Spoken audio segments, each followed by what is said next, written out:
Este hombre que ves aquí es posiblemente el hombre más aburrido de la historia. Se llamaba Immanuel Kant. Durante 40 años, su vida fue un reloj. Se despertaba cada mañana a las 5 en punto. Escribía durante exactamente 3 horas. Daba clases, almorzaba y luego, a las 3:30, salía a caminar. Siempre el mismo paseo, por el mismo parque, a la misma hora, durante 40 años. Era tan predecible que sus vecinos en Königsberg, su pequeña ciudad, ajustaban sus relojes cuando pasaba por su ventana. Aquí viene lo más impactante. Nunca abandonó su ciudad natal. ¡Jamás! El mar Báltico estaba a 1 hora en coche. Nunca lo vio, nunca viajó, nunca vio montañas, nunca se casó ni tuvo hijos. Una vida monótona, aislada, predecible hasta el extremo. Y sin embargo, este hombre, desde su pequeño apartamento en una ciudad prusiana olvidada, ejerció más influencia sobre el mundo moderno que la mayoría de reyes, emperadores y ejércitos de la historia. Las ideas de este aburrido profesor sentaron las bases de la democracia moderna, de los derechos humanos, de organizaciones como las Naciones Unidas. Sus ideas sobre la naturaleza de la realidad inspiraron a Einstein. Sus ideas sobre la moral, bueno, esas revolucionaron la filosofía para siempre. ¿Cómo es posible? ¿Cómo puede el hombre que nunca vio el océano cambiar el curso de la historia de la humanidad? Esa paradoja es fascinante. Pero no estamos aquí para una lección de historia. Estamos aquí por una de sus ideas. Una sola idea sobre la moral, que, en mi opinión, es una de las herramientas más poderosas que puedes aplicar a tu vida, hoy mismo. Tengo que confesar que, durante años, para mí Kant era poco más que un chiste académico. Su vida parecía una caricatura. Pero cuanto más profundizaba en su obra, especialmente para mi propio trabajo como escritor, más crecía en mí una profunda, casi reverencial admiración. Y mi promesa para ti es esta. Al final de este vídeo, creo que tú también sentirás esa admiración. Porque esto no trata sobre un filósofo muerto, trata sobre ti. Para entender su única y gran regla, primero necesitamos 2 cimientos, 2 ideas sobre las que construyó todo su edificio moral. La primera es sencilla. Kant era un fanático de las reglas universales. Para él, para que algo fuera realmente bueno o malo desde un punto de vista moral, tenía que serlo siempre, para todos, en todas las situaciones. No puedes decir, mentir está mal, excepto cuando me conviene. Si mentir está mal y punto. Él los llamaba imperativos categóricos, reglas que no admiten excepciones. El segundo cimiento es más profundo. Kant se hizo una pregunta fundamental. ¿Qué es lo más valioso que existe en el universo? No el oro, no los diamantes, no la energía de las estrellas. Para Kant, el recurso más escaso, valioso e irreemplazable del universo es la consciencia, la capacidad de pensar, de razonar, de experimentar el universo de forma autoconsciente. Piensa en esto. Imagina el universo como una biblioteca infinita. Estanterías que se pierden en la oscuridad, conteniendo cada historia posible, cada ley de la física, cada poema jamás concebido. Un tesoro de conocimiento y belleza sin límites. Pero los libros están cerrados, cubiertos de polvo, silenciosos, sin un lector, sin una mente que pueda abrirlos, descifrar sus símbolos y maravillarse con su contenido. Esas historias no son más que manchas de tinta sobre papel muerto.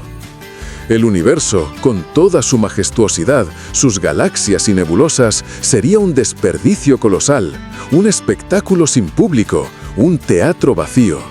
Sin la consciencia, todo es en vano y sin propósito, como dijo el propio Kant. Nosotros, los seres humanos, con nuestra capacidad de razonar y ser conscientes, somos los únicos lectores en esa biblioteca infinita. Somos el universo experimentándose a sí mismo. Por lo tanto, si la conciencia es lo más valioso que existe, toda regla moral, toda ética debe derivarse de un único principio: la protección y promoción de esa conciencia racional. Es nuestro deber fundamental. La pregunta es, ¿cómo se traduce eso a una regla práctica para la vida cotidiana? Aquí es donde las cosas se ponen interesantes. Antes de revelarte la regla de oro de Kant, necesitamos entender dos palabras muy simples: medios y fines. Un fin es algo que deseas por sí mismo, la meta. Un medio es algo que usas para alcanzar ese fin, la herramienta. Un ejemplo tonto: quiero un burrito. El burrito es mi fin, es lo que deseo. Para conseguirlo, uso mi coche como un medio para llegar al restaurante. Uso mi dinero como un medio para pagar. El coche y el dinero no los quiero por sí mismos, son herramientas para conseguir mi fin, que es ese delicioso burrito. Sencillo, ¿verdad? Ahora compliquemos un poco la cosa. Digamos que quiero el burrito no para mí, sino para hacer feliz a mi esposa. De repente, el burrito deja de ser el fin, se convierte en un medio. El nuevo fin es la felicidad de mi esposa. El burrito es la herramienta que uso para alcanzar esa meta. Vamos un paso más allá. Digamos que quiero hacer feliz a mi esposa para que así esté de buen humor y quiera tener sexo conmigo. Ahora, la felicidad de mi esposa ya no es el fin, se ha convertido en un medio, y el sexo es el fin último. ¿Sientes eso? Esa pequeña sensación de incomodidad, ese «uy, esto suena un poco mal», que te acaba de recorrer el cuerpo. Esa sensación incómoda es exactamente el núcleo de la filosofía moral de Kant. Estás empezando a sentir lo que él quería decir. Después de toda una vida de reflexión, Kant destiló el universo moral en una sola brújula. No un mapa complejo, no 10 mandamientos, una sola frase. Una frase que, si la interiorizas, tiene el poder de recalibrar cada decisión que tomes. La regla es esta: actúa de tal modo que uses a la humanidad, tanto en tu propia persona como en la de cualquier otro, siempre al mismo tiempo como un fin, y nunca simplemente como un medio. Vamos a repetirla. Léela conmigo. Actúa de tal modo que uses a la humanidad, siempre como un fin, y nunca simplemente como un medio. Esto lo cambia todo. Volvamos a nuestros ejemplos. Usar un burrito como un medio está bien. Un burrito no tiene conciencia, no es humanidad. Usar el burrito como un medio para hacer feliz a tu esposa también está bien. ¿Por qué? Porque estás tratando a tu esposa como un fin. Su felicidad es tu objetivo final. Respeta su humanidad. Pero tratar la felicidad de tu esposa como un medio para conseguir sexo, ahí es donde cruzas la línea. Ahí es donde dejas de tratarla como una persona completa, como un fin en sí misma, y la reduces a una herramienta, un objeto para tu gratificación. La estás usando simplemente como un medio. Y según Kant, ese es el origen de todo comportamiento no ético. La mentira, el engaño, la manipulación, la coerción. Todos son diferentes formas de usar a otra persona como una herramienta para tus propios fines, ignorando su propia humanidad y su propia consciencia. Es una idea poderosa. No uses a la gente. Respeta que cada persona es un universo de consciencia en sí misma, con sus propios fines y deseos. Trátalos como tratarías a un rey, porque en el reino de la consciencia todos somos realeza. Fácil de entender, ¿verdad? Parece una bonita versión de la regla de oro. Pero aquí es donde Kant da el golpe de gracia, el que te deja sin aire, el que a mí me tuvo noches enteras pensando. La parte más radical y transformadora de su regla. Lee la frase de nuevo, tanto en tu propia persona como en la de cualquier otro. La regla no solo aplica a cómo tratas a los demás. El giro más profundo es que también puedes tratarte a ti mismo como un mero medio para un fin. Y lo haces, todos los días. Pensemos en la pereza.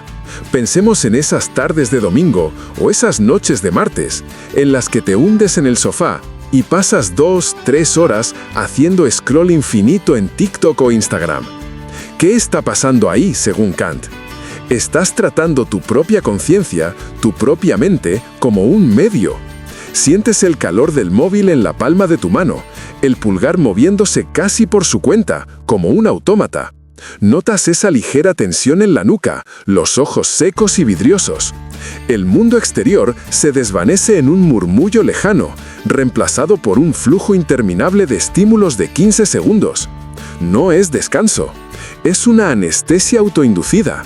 Estás usando tu mente, el instrumento más sofisticado del universo conocido, como un simple receptáculo para obtener un fin. Una dosis barata de dopamina, una distracción del aburrimiento o la ansiedad. Estás tratando tu potencial, tu capacidad de crear, de aprender, de conectar, como una simple herramienta para sentirte momentáneamente estimulado. Para Kant, esto es un acto no ético contra ti mismo. Estás faltando el respeto a la humanidad que reside en tu propia persona. Lo mismo ocurre con el escapismo y las adicciones. Cuando bebes para olvidar, cuando consumes sustancias para evadir tus problemas, cuando te sumerges en videojuegos durante días para no enfrentar tu vida, estás usando tu cuerpo y tu mente racional como un medio para el fin de colocarte, de evadirte, de no sentir. Estás sacrificando tu salud y tu conciencia a largo plazo por el alivio a corto plazo. Estás tratando a tu yo futuro como un daño colateral aceptable para el placer de tu yo presente. Y quizás la trampa más sutil de todas, la búsqueda de aprobación. Cuando dices algo que no crees para caer bien, cuando te vistes de una forma que no te representa para encajar, cuando eliges una carrera que odias para impresionar a tus padres, te estás usando a ti mismo. Te conviertes en un medio para obtener el fin de la validación externa. Sacrificas tu autenticidad, tu verdadero yo, en el altar de la opinión de los demás. Y en el proceso, también los usas a ellos como un medio para sentirte validado. Es una doble traición moral. Conozco esa sensación. Todos la conocemos. Ese vacío después de horas de scroll, esa resaca de ansiedad después de una noche de evasión, esa sensación hueca de haberte traicionado por el aplauso de otros. Es el sonido de tu propia conciencia diciéndote que la has usado, que la has tratado como una herramienta y no como el tesoro que es. De estas tres trampas, la pereza digital, el escapismo o la búsqueda de aprobación, ¿cuál sientes que es tu mayor batalla personal? Me interesa de verdad leer tu perspectiva en los comentarios. Es una conversación que merece la pena tener. Entonces, ¿cuál es la conclusión de todo esto? Si tratar tu propia conciencia como un medio es inmoral, la conclusión lógica de Kant es radical y maravillosa. La única forma garantizada de mejorar el mundo es mejorándote a ti mismo. La superación personal no es una opción. No es un hobby narcisista de biohacking ni un lujo para los que tienen tiempo. Para Kant es un deber moral. Piensa en el efecto dominó. Cuando te respetas a ti mismo, cuando tratas tu tiempo y tu atención como algo sagrado, desarrollas disciplina. Esa disciplina te permite cumplir tus promesas. Cumplir tus promesas te convierte en una persona más honesta, primero contigo mismo y luego, inevitablemente, con los demás. Tu honestidad inspira a otros a ser más honestos. Tu autodisciplina crea un entorno de estabilidad y confianza para tu familia y amigos. Tu respeto por tu propia conciencia se convierte en una onda expansiva, elevando silenciosamente el nivel de todos los que te rodean. Dañarte a ti mismo con la pereza o la adicción es tan inmoral como dañar a otros, porque estás retirando del mundo una versión funcional y plena de ti mismo que podría haber contribuido. El amor propio y el autocuidado dejan de ser frases de taza de café y se convierten en obligaciones éticas fundamentales. Y lo más inspirador es que el propio Kant es el mejor ejemplo de esto. Él no nació siendo ese reloj humano. En su juventud y hasta casi los 40 años, Kant era conocido por ser el alma de la fiesta. Era ingenioso, social, un invitado popular en todas las cenas de la alta sociedad. Pero en algún punto de su mediana edad, tuvo una epifanía. Se dio cuenta de las implicaciones morales de sus actos. Se dio cuenta de que estaba desperdiciando su don, su conciencia, en placeres sociales fugaces. Y tomó una decisión. Se retiró de la vida social y se dedicó a dominar su mente. a maximizar su potencial. Él lo llamó desarrollar el carácter, un deber que todos tenemos. No nació siendo un genio disciplinado, se construyó a sí mismo, pieza por pieza, por un sentido del deber hacia su propia conciencia. Ese es el verdadero mensaje. No estás condenado a ser quien eres ahora. Tienes el deber de construir la mejor versión de ti mismo. No por ego, no por fama, no por dinero, sino porque respetar y potenciar la llama de la conciencia dentro de ti es el acto más profundamente moral que puedes realizar. Es la única forma de honrar el increíble regalo de ser un lector en la biblioteca infinita del universo. La verdadera recompensa no está en un más allá, sino en la calidad de la conciencia que cultivas aquí y ahora, en la vida que construyes para ti y, por extensión, para todos los que te rodean. Si esta reflexión te ha servido, tu me gusta y tu suscripción son la forma en que podamos seguir teniendo estas conversaciones. Gracias por tu tiempo y tu atención.